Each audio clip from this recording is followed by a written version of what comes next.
I share the sense of shock and dismay that the entire nation must feel at the despicable act that took the life of the nation's president. On the personal side, Mrs. Eisenhower and I share the grief that Mrs. Kennedy must now feel. And we send to her our prayerful thoughts and sympathetic sentiments in this hour. General, how would you counsel the American people at this time?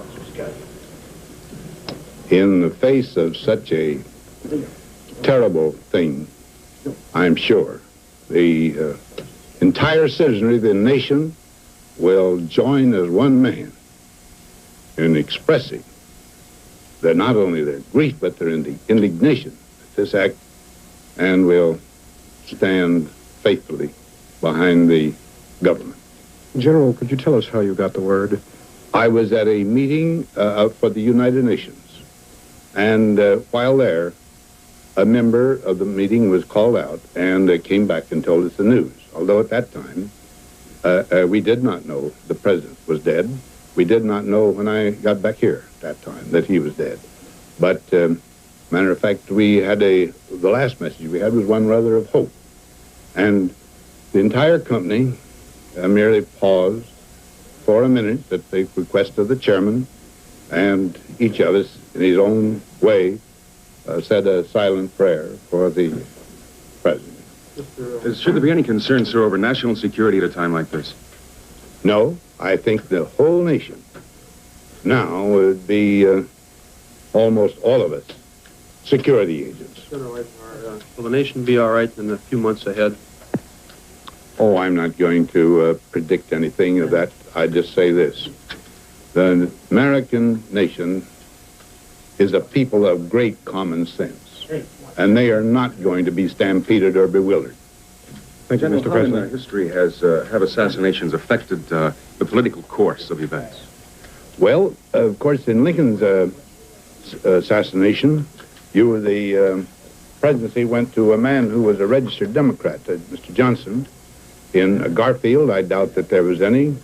And, of course, McKinley, that brought in Theodore Roosevelt. Of course, there have been other attempts in late years. Mr. Truman was at a grave threat to his life, and Mr. Roosevelt, just before he was inaugurated, you remember, down when Mayor Cermak was killed, ran a very grave risk.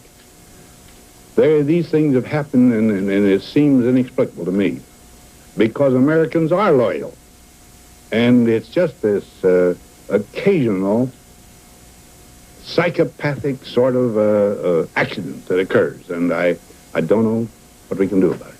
Could you say anything, General, about how people will feel abroad from all your experience with the United Nations and others? How will it be taken abroad? Well, I think they will be a bit bewildered. This, in the civilized countries of the world, this doesn't happen so often. And you remember in the starting of World War I, the murder of the Archduke Ferdinand, I think his name was.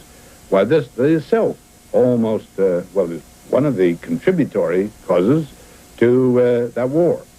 And, but here, I just don't know what happens.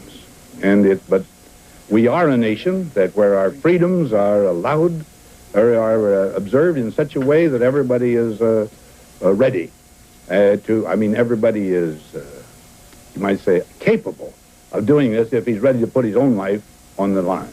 General, how will you spend the rest of today and tomorrow? How will you spend the rest of today and tomorrow? Okay. I have canceled the dinner date that I had for tonight.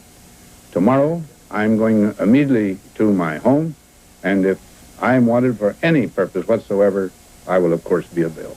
Would you have any advice to the American people at this time? No, as I said, I know the American people will stand solid, and they will not be stampeded. Thank you, Mr. President. All right. Thank you very much. Good night, fellows.